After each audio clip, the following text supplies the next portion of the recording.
What's up, Shadasia Green? How are you? What's up? What's up, Ness? Oh man, it's been a long time since I've been up here. I know, man. Welcome back, not to the show, but back to the stage, man. Yes, sir. You back in the light. Yeah, man, I felt great. I feel good mentally, spiritually, physically. It was just different. I really embraced the moment. For sure.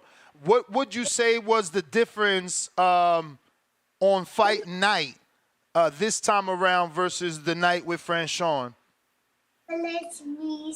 Let's say fight night.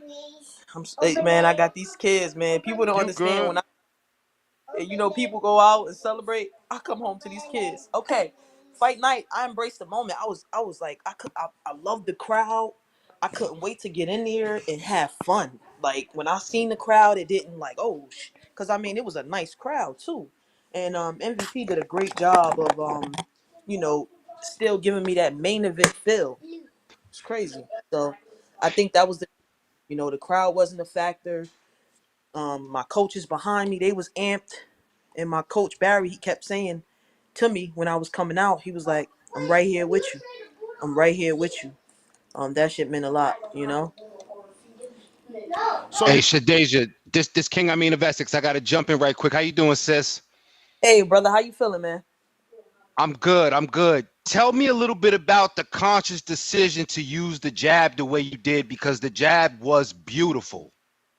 I had that jab all along since I was 15. That was the first thing I ever worked on was jabbing, staying mid range, and being able to use it and set up shots. So with Barry Porter in full effect, head trainer, and hearing his game plan, that's what he focused on this camp. He was like, your jab is there, use it. The only thing that which I've been watching the fight, it's a beautiful fight. Everybody is like, raving about it. The There's some times that um I would have liked to use it from different guards. I'm more so went into the sort of Philly shell. Sometimes I had my hands up. I want to go back to pumping that jab with my hands up 100%. No, it showed. what It definitely showed. what would you say was some of the difficulties that Spence brought?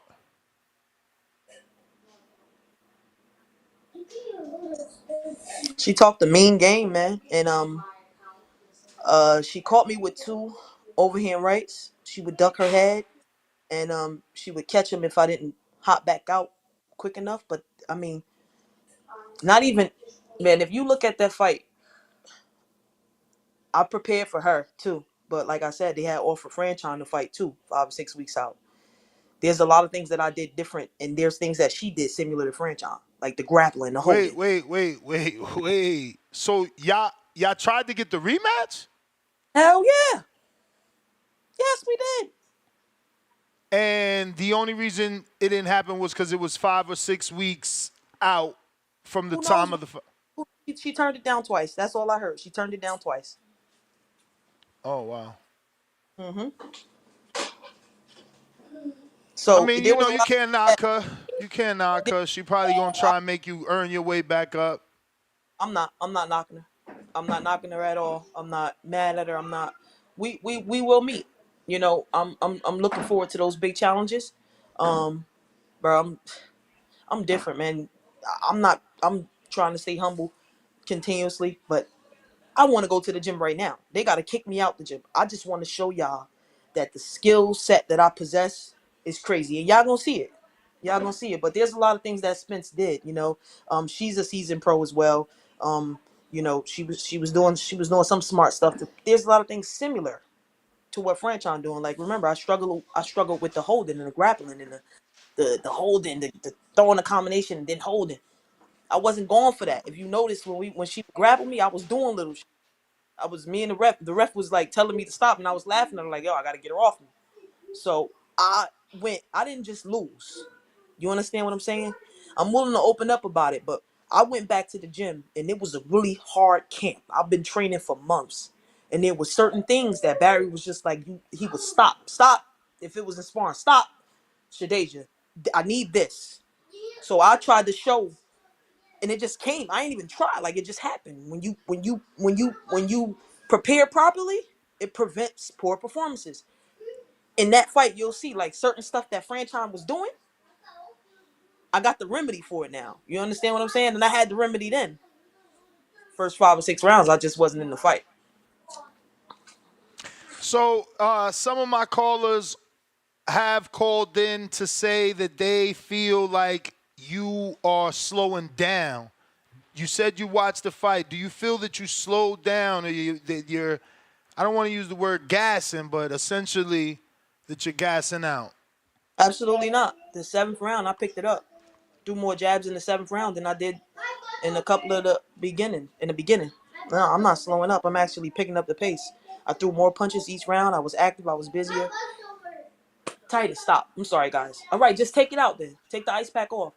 Um, I threw more punches during the fight. My output increased, but I respect the callers. I'll try to do my best. I respect what they feel. They're fans of the sport, so they might see things a different way. For me, sometimes I felt like she was countering you over the jab because you kept that hand in that shoulder roll. Do you feel like that happened? Yeah, I feel like she was countering me in the second round. She countered me twice, and then I made an adjustment. Like I said to you in the beginning, I'm gonna start using my jab from a higher guard, a traditional guard. I like the shoulder roll, but sometimes you can get complacent and stay in it too long. And I got different guards that I can use. So it's when I look at a fight, it's not about what I did great. It's all about stuff that I can capitalize and work on. That's how I watch the fight. I look at all the stuff that I didn't do right, that I didn't like. And it wasn't too many moments, but there was some of the moments, like I said in the beginning. You gotta pick the guard up. Um, and even in the last round when she was coming on, if you see it, he told me to keep my hands up. I picked the guard up, was catching stuff on the glove. I would have liked to show my inside work too, but I'm just gonna get back in the lab and work on all that. How soon are you looking to get back in to the ring in an actual fight? It don't matter to me. This was a long camp, so my birthday coming up, my mother getting married, so I got some things in August, but I'm looking to be back in the ring. Whenever they give me the green light.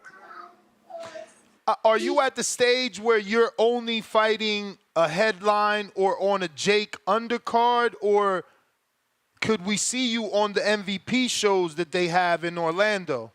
Do you know that the answer to that, or no? I don't really know the answer to it. I kind of just talk with them and they throw ideas at me. Um, I'm not at the point in my career where I'm like, oh no, I'm not doing that. I'm too big. No, that's not me. I like to fight. I love to fight. Like I said to you before, most of my best fights are in front of me. So I'm not at the stage. We talk about it. The team decides what they want to do. I bring it back to my personal team, and then we go from there. I mean, I know Speaking of that I was about to just introduce you. I mean, bring you back into the conversation because I know that he follows women boxing a lot. So, what potential opponents are we looking at for her not named Franchon? well, that was my question because I'm wondering, and I just on the most recent episode of the championship rounds, you guys go check that out on YouTube. Savannah Marshall. I'm wondering, Shadasia, have we heard? Because I ain't heard from her. Pewter Fury's been radio silent. Nobody said anything. She did the little venture to MMA. Has Savannah Marshall expressed any interest defending one of her titles at some point? I believe that I'm still ranked extremely high in the sanctioning bodies. I would love that fight. I haven't personally heard from Savannah Marshall. I don't know. Um, Nakisa and MVP and Jake, they do great business. They get in contact with other promoters and other companies. They do a great job at doing so. So I'm open to whatever. Like I said, my reign is to become an undisputed super middleweight world champion, and I'm still on that. I'm still on that path. And I'd love to see you get the opportunity to fight over in the UK. They treat women's boxing. I'm not going to be biased, but they treat women's boxing a little bit different over there. And I'd love to see you get that opportunity, whether it's a warm up en route to a Marshall fight or directly at Savannah Marshall. So I'm hoping the guys over at MVP are listening because I think that will be a great opportunity for the world to get some more exposure. Absolutely. Tampa was lovely to me. The fans went crazy. I would love to fight in the UK. I'm open to anything. This is my career. This is what I love to do. I'm a student of the game, so you won't get too much back and forth or trouble out of me. Whatever it is that Nikisa MVP feel fit for me to do, that's what I do. But before you can become a great leader, you have to be a good follower. So. You see the route that they took with Amanda. Now Amanda's a boss. She does what she want to do as earned. So yeah. Yeah, the division seems very top heavy. Like it's you and Franchon, and then everyone else is like a 1-star fighter that is starting out. Which brings me to: would you? Not that you need to because you dominated the fight, but would you rematch Olivia Curry? No. For what? Uh, just because the name value, right? Like no one else, like you. Obviously, she made a name because she was in a fight with you, but at least we know her. I'm reading these names in the 68, like, and they just not ready. Some of these girls are 1-0, 2-0, 2-2. They just not ready. It's like Franchon, you, and then a 5-0 girl named Mary Gasamasa, which is when I went through her resume, club fights only. So she's certainly not ready. It's very top heavy, that division. And now that Mariciela's gone down and Alejandra's gone retired, very top heavy. Well, I like Olivia Curry and I like her team. And right now, my mentality in there is to hurt people. So if it's top heavy with 2 or 3 names, which is Savannah Marshall, Franchon Cruz, and Shadasia Green, that's what it should be. Get us, get I us a agree. get us an undisputed world champion, and then move on. If Franchon was great and she felt like she won successfully, do it again. You know, what other options does she have? I don't think Savannah Marshall wants to fight her. She beat her already, which Franchon can say the same thing about me. But again, if that's the case, I guess we just sitting on our belts at our sewing machine, just making clothes and having the belts behind the sewing machine. I don't. Yeah, no, I definitely I get it. I get it. You want a shot at the top. So And again, Absolutely, man. at the top is not going to have much room to keep avoiding you, Shadeja. You know what I mean? So whether Marshall and Franchon are waiting on each other, at some point, when they open that door, it's going to be Shadeja Green waiting on them. So we definitely got to And keep I beating the can't make drum for that. I can't make no excuses. Um, I trained, I trained for Franchon, but I also went through a lot. I went through a lot, and I'm gonna save it for a book one day. And when y'all find out, y'all gonna see what happened. So like I said, I'm here. would And you? Oh, I'm sorry. go ahead. I was gonna say, would you ask your team to reach out to Raquel Miller? Because if you can't get Franchon and Claressa, that's a big fight for you. That's a headlineable fight too. You She's mean undefeated. you saying if I can't get Franchon and Savannah, or Franchon and Clarissa? I mean, either of the three, those are the big names, right? If you can't get those, would you consider, you and Raquel Miller? Whoever. I mean, I think Raquel Miller has retired. I mean, she's up in the age. She's got other endeavors that she's embarking on, and she really, she's good. But I don't think she saw fit to stay in the sport when she wasn't really getting the opportunities. So I guess Raquel Miller is an option if she's not retired. But I'm not really in the habit of trying to find an opponent right now.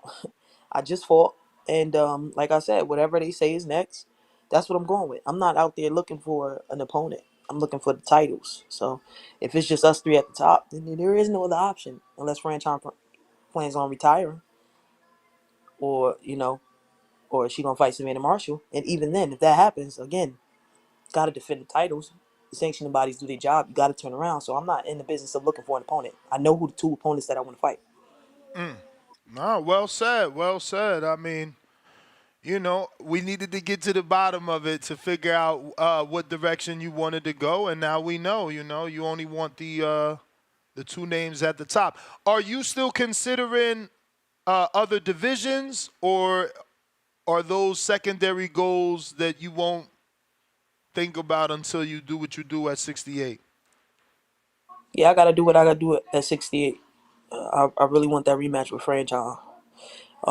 Until then, and until that's completed and I'm victorious and I become undisputed, nothing else is really on my mind but that. I mean, after that happens, I'll be open to going to another division.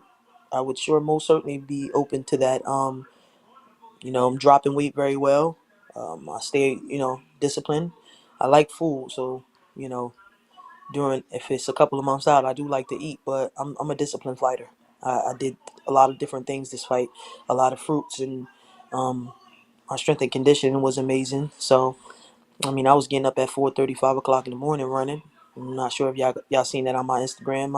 Really, this camp, I really had no control. It wasn't I want to do this, I want to do that, I want to do this. They had it all set for me. All I had to do was show up. And if I tried to get a little bit of control, they would tell me, "You're not the boss, Shadasia. You don't. You're not the boss. You're not running it.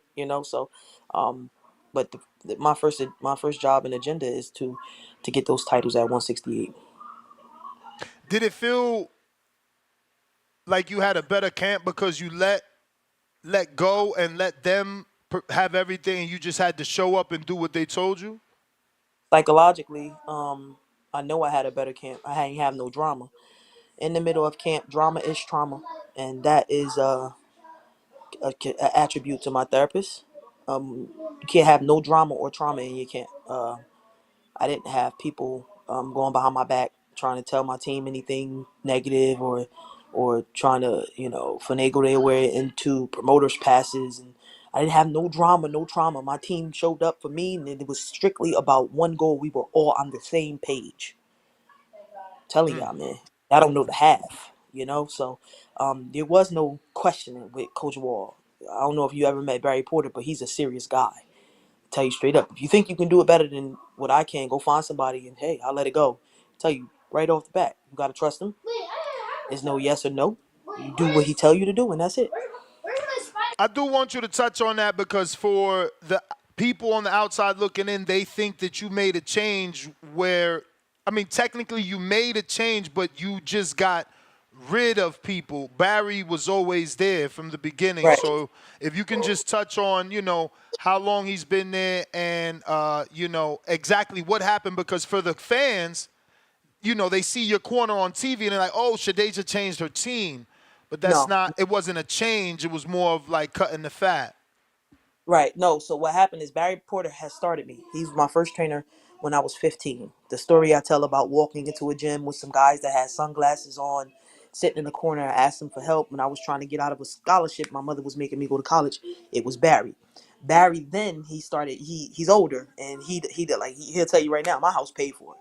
You hit me, you going to jail. So what he would do is he would send me over there with Terrific. Now for this camp, Terrific went back to East Hanover where the Sotos run a gym. I wasn't allowed there.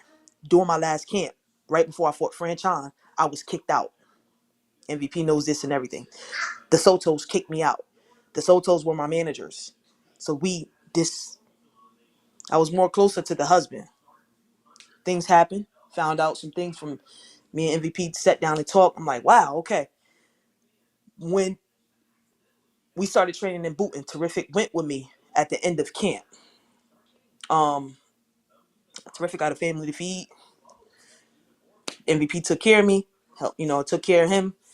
It was basically me, Terrific, and Barry. So after the fight, after the loss, came home. About a week later, Terrific called me. He said they called him. They called him during fight week. Terrific called me and said, "Yo, they want me to train their daughter. I'm gonna go back over there." I'm like, "All right, cool." So at this time, he was coming to Booton in the morning for like 45 minutes to an hour. So I was very fragile after the loss. I was questioning everything.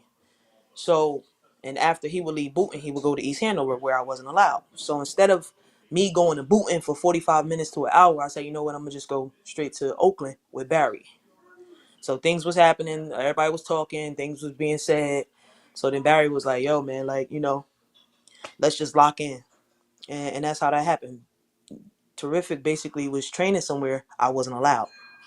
So Barry got bumped up to the head trainer, which he was my head trainer at one point. He's the one that introduced me to Terrific. Like, look, I'm gonna step back from the sport for a little bit. Here you go. Youngster Frankie Jones was with Barry when I was 15 as well. When I would come home from college, Barry and Youngster, they would work my corner as amateurs. So I knew Youngster since I was 15. So Youngster had stepped away from the sport too, but then he came back. And he like, all right, cool. Sweets, I got you. I do this for you. So it's really just like my same team without the other stuff. And how did all that feel? Did it take time to get used to Barry being the lead and, having a new strength and conditioning coach, or, was it like riding a bike? I mean, it the strength and conditioning was way like I had to get used to that because it was something different every day. Like, and I tried to tell him, I'm like, hey, can we just do strength and conditioning 2 days? And he was like, yeah, that's not gonna work for me. So that's Austin Wall. He owns the gym. You see the Wall Athletics on my shorts. He owns where I've been training my whole pro career. I go there to train with Barry. Remember, I was training with Barry 3 or 4 days a week, and then I was training with Terrific 5 days a week. So when I would leave from East Hanover, I would drive right to Oakland. So Oakland is Wall Athletics. So Coach Wall is a phenomenal wrestling coach, All American. He runs different programs there. So I asked him, I'm like, this we had been talking about this for a while. So in the beginning, like, oh my God, my body was like, woo, and then he had a perfect game plan, even to the point where it was recovery day. Like he put recovery days in the schedule. So at first it was a little bit to adjust into. I'm always used to Barry being in the lead, because he talks in the corner too. Um, so that part was more so like him being lead riding a bike, but mentally that loss really like hit me hard. So um, he had one of the hardest jobs because he had to deliver a message to me without like he didn't want to rattle me too much. And I didn't want him walking on eggshells. I needed him to be myself. I needed him to be himself so that I can be my best self. And Barry being himself he's a head case sometimes. Like I got to a point where okay, we do a strength and conditioning in the morning. Right after that, take a little break, get some fruit in me, come back. On Tuesdays and Thursdays, he just pick and pick and pick and pick. So to my sparring partners and my other trainers, we'll be like, oh shit, yeah, it's Tuesday. It's Tuesday. He'll pick on him. I'm like, Kirk, it's Tuesday. If it happened on Thursday, yo, it's Thursday. You know what I'm saying? Like it got to a point where like I got used to it and I realized that he was not just training me physically, he was training my mental too, so that I couldn't be rattled. And that's why you saw what you saw on fight night. I wasn't rattled. I wasn't rattled at all. I was in there having fun. You spoke about your therapist. Hmm. So, did you seek out a therapist after the loss to deal with it?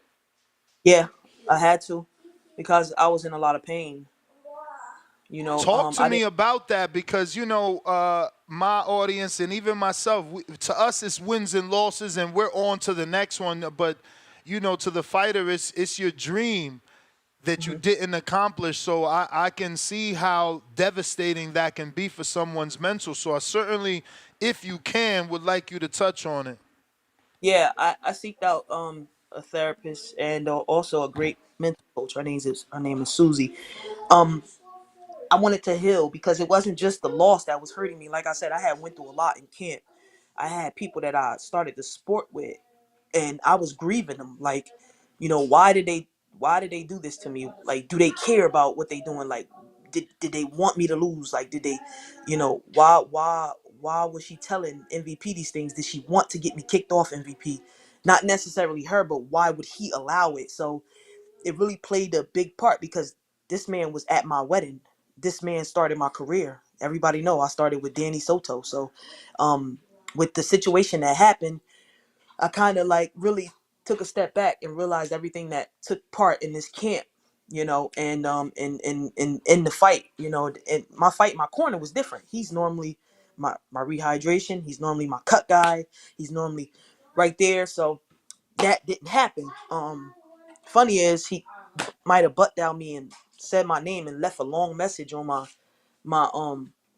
my phone the week of the fight, and I'm like, yo, that's coincidental. Like, what's going on? So it the loss didn't just it wasn't just the loss that hurt me. It was everything that I had went through this camp. Like, damn, I'm finally at a point and getting to a point in my life to fight. We all here at this point.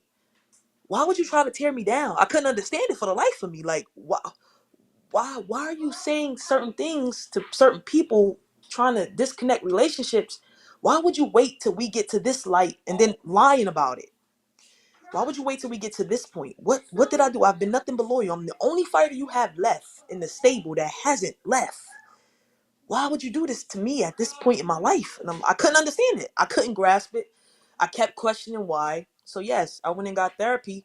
And the first question I asked is, do you think that played a part of my anxiety on the day and my performance? Um, why wasn't I embracing the moment?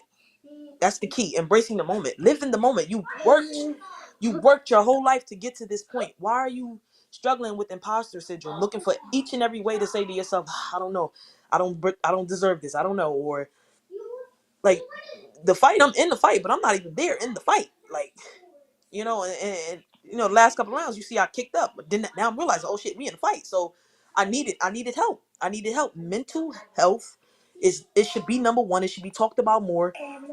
It's very, very important. As African American people, we are too afraid to talk to somebody about it. And I think that was the best decision that I made. It was the best thing I could have did. And I did the work. I did the work. Sometimes I would just be talking to the therapist and I'm like, damn, I'm talking too much. Are you supposed to be talking? I was doing the work, and then I met my mental coach, Susie, doing the work. I kept doing the work and I kept figuring it out. And I realized, like, yo, I got it figured out. I understand. And I used that. That fight night. Like I said, it was a good crowd. I was happy in there. I wasn't regretting the moment. I was like, okay, it's fight time. Let's go. I'm here. Embrace the moment. I belong here. I deserve to be here. And yeah. Hold on, Charlie. Nah, man. Certainly happy that you opened up about it because it's becoming a reoccurring thing in this sport. Mental health and fighters not being able to cope and deal with the loss because the internet is brutal. The Yeah. internet is brutal, man. They have no chill and they don't care, man. Their sole intention is to, upset you and offend you after Yeah. a loss, man. The Bro, memes and everything. So they I'm tore glad me you up. were able to find some help. Yes, they tore me up on the internet. Boy, I got pot. I ain't get no call. Nobody called me like, hey, can we do an interview? They tore my ass up. They said I was a better basketball player, and now I can look at it and laugh. But remember, after the fight, I couldn't even watch that. Hmm. I couldn't watch that. Like, shit was crazy. And How now was it for your wife? Because now you come home. This is a dream you've been dreaming and speaking out loud into the universe all your life. So now you come home and you didn't accomplish what you set out to do. You're also going through all these emotions. How was she there for you? she was there for me 150%. I wouldn't. I'm blessed to have her. She was with me when I was crying. She was with me. She held me when I was crying. She embraced that. She like, yo. She found my therapist. She found a website that I could find a therapist. So it was crazy. I mean, I couldn't ask for a better support partner. My family was there. My friends. She understood. And she just kept telling me, like, yo, you the best female fighter in the world. You gonna see. We gonna get through this. And she helped me through it, man. But it was a scary time for me. It was a scary time for all of us. My brother would call and be like, is she okay? Cause it was that bad. Like, the people who know me said, like, yo, even from the walkout, something wasn't right. The way you walked out, the way you were, like, they knew something was up. So it was really Trinity, hold on, I'm sorry. Trinity, get down, go in the living room, give me a minute, okay? I got you. I got candy for you. You want candy? Here, take candy. Okay, go ahead, go in the living room now. I'm sorry, miss. Nah, I you got a good. house. But it was it was a struggle. There was times that I would have to say, okay, like make her leave, like make her go out because she was scared to leave me alone in a sense. Like I would come, like I would just be home crying, like damn, I let this fucking girl beat me, like. But it was more than that. It was more than that. So, um, man, Did you deal with rage? Cause like, I mean, you're angry that you didn't do what you wanted to do, and everyone is trying to help you. Did that cause arguments? Like, did you flip on people because you just wanted to be in that moment? Because everybody wants you to get better, but sometimes you gotta be in that moment. there was no rage. I Okay. was I was grieving, bro. I promise you, I was grieving. Like I was like, even during camp when all this shit was happening with the Sotos and everything. I'll come home from the gym, like, and Terrific said it to me. I had trained with him a week after the fight. He's like, yo, bro, like, you gotta forgive them for you because that shit affected you. Like, you was in the gym talking about it when we was in booting. I would come home and just be talking to myself like, I can't believe motherfuckers trying to take money, food out of my mouth, like out of my family mouth. Like, why? Like, and it was the same way. I was grieving. It wasn't like rage. I was crying like a baby. You know what I'm saying? When you deal with that type of betrayal from people you genuinely love. But then again, this is the mistake we make. We forget as fighters that this is a business. We forget as fighters that this is a business. It's a dog eat business. Okay? If if at the end of the day people are gonna make decisions based on their pockets, and especially if they have a kid in the sport, trainers and managers with kids, if they got fighters, understand that as a fighter, you're just a gateway to get their kid on, and it's understandable. It's understandable and it's acceptable. Why you can't be selfish like that, but I wasn't enraged. I came home the next week. I went to Booton with T, and I was sparring a guy that really gave me a lot of trouble. And I'll never forget. We went all out. I did everything I was supposed to do. I was sparring. I was sharp. The next week, T went to the side and he was crying, man. He was crying because, and I was like, yo, T, why you crying? He was like, yo, dog, that's how you win fights. And I'm like, it affected a lot of us. It affected all of us. But they all knew what happened. They all knew what I went through. They all knew. Speaking of what you went through, um, you've already been through it, and then you had to witness it firsthand for Ashton Slive. Have you reached out to help him? I know he's acting well. He's right on social media saying everything is God's plan, and he's not gone dark. But, sometimes we got to show face, and we, like you said, we do our crime behind them closed doors. Yeah, absolutely. That's my family. That's MVP family. I've built a relationship with his dad. His dad is a phenomenal trainer. I checked on him right after the fight. Um, Stop. I'm doing something. Just let me finish. Sorry, Ness. I checked at him after the fight, and his dad is a really, really powerful force. He got his family. So I think honestly, I think he's okay. He was boxing beautifully, beautifully.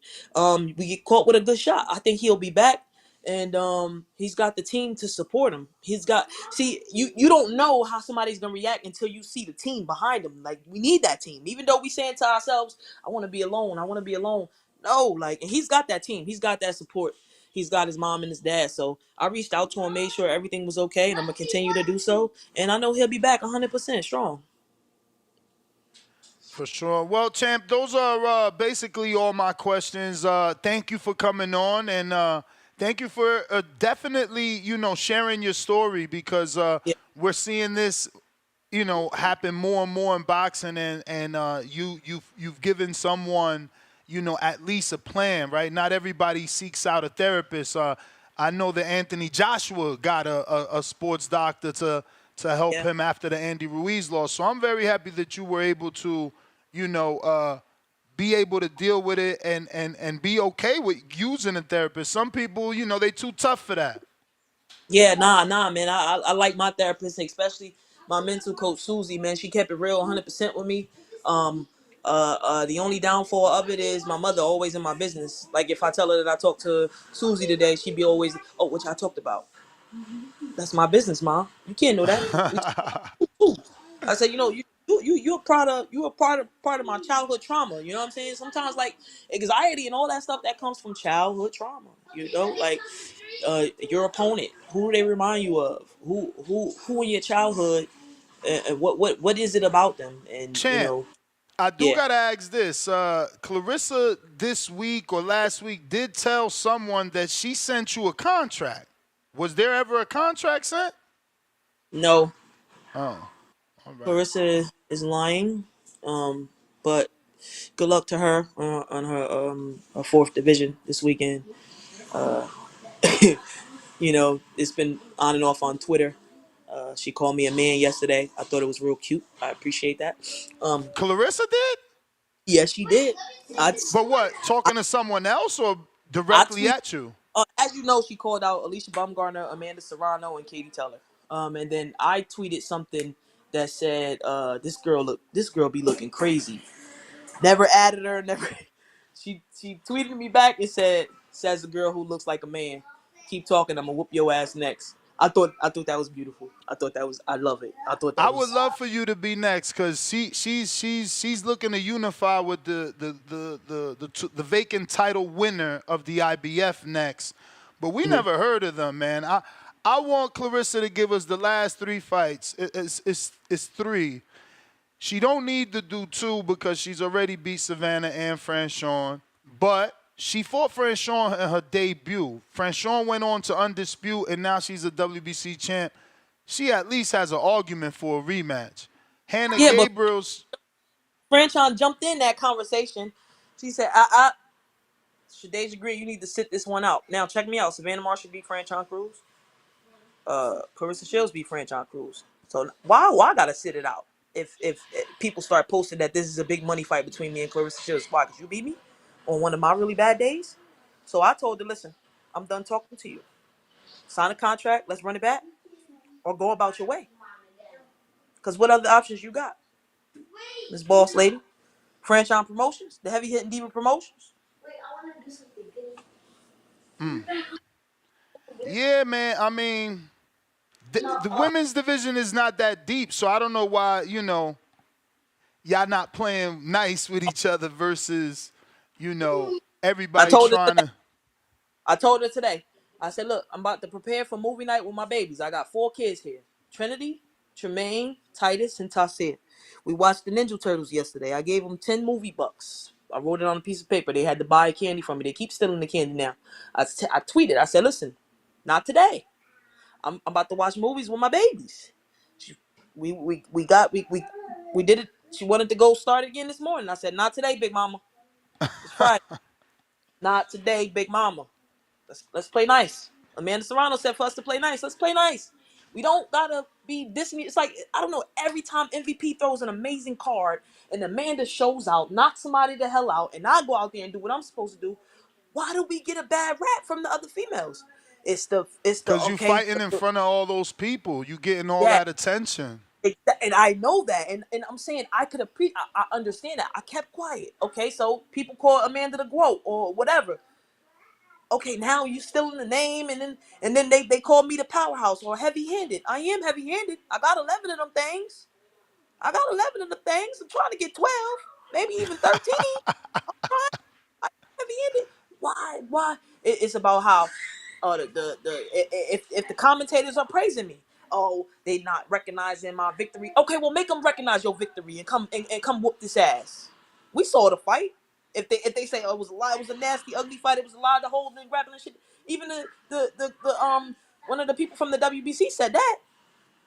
Okay, okay, make it make sense. Come on over to MVP. Let's get this rematch. Get you some money. Get you some that love you saw July 20th. Jake Paul versus Mike Perry. H2O. Amanda Serrano versus the girl from Tampa. Come on and get some of this love. But why are we disrespecting and like why? Well, build heavy hitting diva promotions. Come from behind I and mean, show them. I mean, I understand the game. You've been on her heels for years. You get your shot, and she shuts you up. So she's rubbing it in. Yeah. That's all that is. She just rubbing it in because you was a thorn in her back for a while. You I was love it. calling her out for a while. I love it. And And I'm calling out. people were telling her like, when you gonna fight her? Like, look, she don't even talk to me no more because I kept saying over and over, when is the damn fight gonna happen? And Yeah. now that it happened, she like, you ain't even getting an interview now. I'm like, okay. It's I wanted all of y'all was right. Y'all knew what I could have did, but I couldn't perform under the stuff that I went through. I just didn't show up them first couple of rounds, and I could It sit here and make happens, man. It I could sit happens. every excuse in a book, but I'm not, and I'm gonna take my L like a soldier, just like she took 2 L's. You took them. Got your ass whooped in the UK. You took them, right? You know. Then I tweeted. I said all the legends took L. This one guy, he cursed me the hell out. I just, I block him. Man, mentally, I'm somewhere, man. And my mental can't be touched, man. My mental is 130% better. I thank my wife for letting me, I'm a fighter. Where insurance come from? I got insurance though. I can go to the doctor today tomorrow. My wife made sure. I told her I wanted. We talked about it. Next thing I know, she got all the therapists in our network. So I appreciate that. But I'm gonna continue to have fun and be me. Y'all gonna see the best me. Moving Now you forward. sound happy. You sound happy. Definitely sound happy and more outgoing. Performances that like I put on that, you gonna see more of that, even better. And whatever criticism they got for me, I'm gonna take it. I ain't mad at you. If you say I'm slowing down, let me speed it up. Whatever else you say. I'm in the Philly shell too much. Let me switch it. Give me all the criticism. Because instead of using it and letting it be negative and navigate me to a negative space, no, I'm gonna use it and I'm gonna remember and I'm gonna lock it in my mind. And when I go to the gym, I'm gonna work on it. So That's what's so up. so, so keep criticizing me because I love it. Because I ain't too big and I ain't too big headed to get better. Facts. Champ, well, I appreciate you as always. Congratulations on the win. Enjoy movie night and enjoy the kids, man. That's your time, and we look forward to having you back. Please give out your social media for anybody that hasn't been following you can do so. Everybody follow me, please. Follow me at Shadasia Green on Instagram, Facebook, and Twitter. All right, I'll be on Twitter a little bit. Movie night was yesterday. I'm getting ready to take these kids to the mall. I hope that I make it. I hope that I make it, and I might cook some spaghetti. I mean, but All shout out to right. y'all. Boxing All voice, man. I right. hope y'all soon. Appreciate you. There you All have it, right, peace. ladies and gentlemen.